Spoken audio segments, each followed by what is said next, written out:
in my hair, I've just used the INKEY Hydro Rush Intense Moisture Leave-In Conditioner.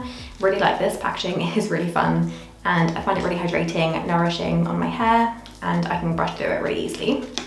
And then for a bit of volume, because my hair is just not volumized, it definitely lacks in the volume department, so I love this Scalp Care Revitalizing Treatment from Living Proof. It has quite a fun little nozzle to it, and I just massage this into my roots, and I do find once my hair dries, my roots just look a lot thicker, a lot fuller, and just a bit more going on with this very lifeless mop of mine. I typically just let my hair air dry. If I've washed it particularly late in the evening, then I will blow dry it, just so I'm not going to bed with wet hair, but 9 times out of 10, I will just leave it to air dry. Now obviously I am a beauty channel first and foremost, so I do love my skincare, and I feel like I have a really good routine going at the moment. So I have removed my makeup and cleansed my skin just in the shower. I just found it a bit easier to do that. So to remove my makeup, this is really embarrassing, but this is just the reality of my makeup remover at the moment. This is the INKEY Oat Cleansing Balm, which I really, really like, but the packaging makes it quite hard to get all of the product out. So I cut the bottle in half, and there's still so much product in here. So yeah, it's quite a thick balm, so I don't feel like the squeezy tube is the most effective delivery method, but I do really enjoy the product. I feel like it breaks my makeup up really nicely. I feel like it really hydrates my skin, doesn't irritate my eyes, and it just removes eye makeup, my base makeup. It kind of removes everything really, really well. And I really like the INKEY. Their stuff is super affordable. And if you've watched any of my empty videos before, which is typically where I will cover my skincare and kind of hair care that I've been using and that I've used up, you will know that I'm a big oat fan. So yes, another one of these is nearly empty. And for my second cleanse, we are doubling up on the oat. This is the MURAD Soothing Oat and Peptide Cleanser. This is a really nice, just simple, gentle, everyday wash, and it doesn't foam up at all. It's a very creamy and milky formula. MURAD is quite expensive. They are a very, very good brand, very science-led, but it is quite an expensive brand. I did get this in PR, so didn't pay for it. For something that is kind of on your skin for a matter of seconds, I don't feel like you need to go crazy and buy something very, very expensive. But if you do want to have a treat yourself moment and a new cleanser is on the list for you, then I do think that this one is really, really nice. Very gentle, works well in the mornings and in the evenings. So I like to go in with some kind of toner or essence. The one that I've been using at the moment is from Alpha H. This is the Generation Glow Daily Resurfacing Essence. So I really like this. I'll just do a few drops and I'll just pat this. Been really enjoying Alpha H at the moment. They have some really nice products. This is a very kind of serum-like toner. It's not as watery as some other essences that I've used. It's a little bit thicker, but instantly that's given me a really nice glow. And then for my treatment step, so after I go in with my toner or essence, I will then follow up with some kind of serum, a kind of treatment acid or something along those lines. So I've been using the Good Genes from Sunday Riley.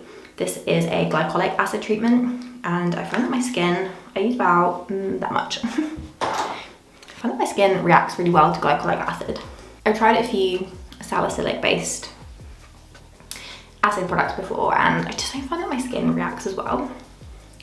Whereas when I use glycolic, I feel like that's when my texture is really smooth and my skin is just really nice and bright. So the Good Genes has really been working out well for me. Again, quite expensive, but I feel like if there's one step in your skincare routine that you should invest in, it should definitely be some kind of treatment, because I feel like they just make the most amount of difference. And then I actually mix my moisturizer and oil together.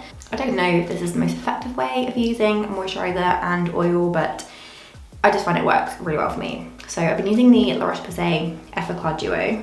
ROCHE is such a great brand. If you are just looking for simple skincare that works and that isn't going to break the bank or, you know, overly irritate your skin, they have some really, really lovely products. And the EFFACLAR Duo is one of their kind of staple, very standard moisturizers. So that's about how much I use. And And then I'll go in with my pie rosehip oil, and I'll literally just do like 2 drops of that. This stuff gets everywhere. And then as you can see, oh my god, it literally goes everywhere.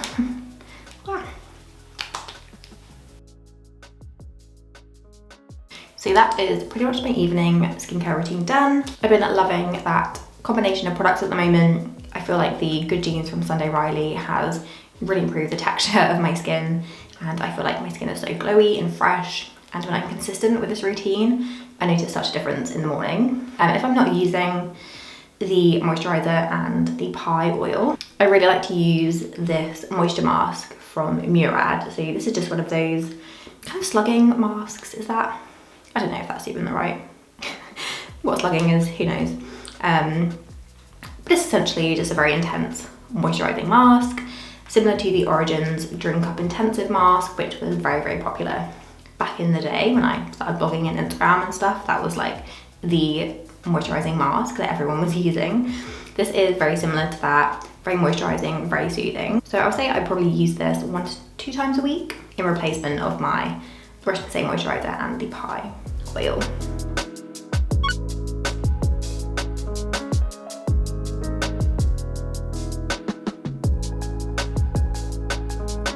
I'm on a real overnight oat kick at the moment, and this is the recipe that I've been loving for the past few months. So I do about 30 grams of oats, or 40 grams, but that's fine. About 10 grams of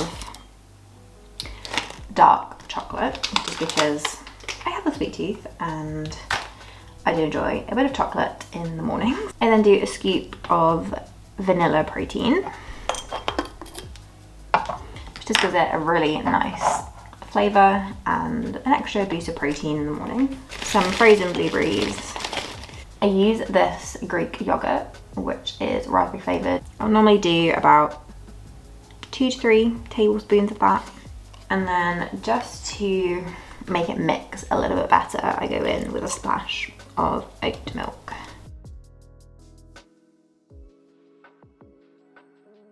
I will pretty much do this every night without fail. It is one of my favourite breakfasts at the moment, and I feel like it just comes out so nice and creamy, and I'm just absolutely obsessed. I'm not really a porridge fan, but these overnight oats honestly are just incredible, and I do recommend everybody try them.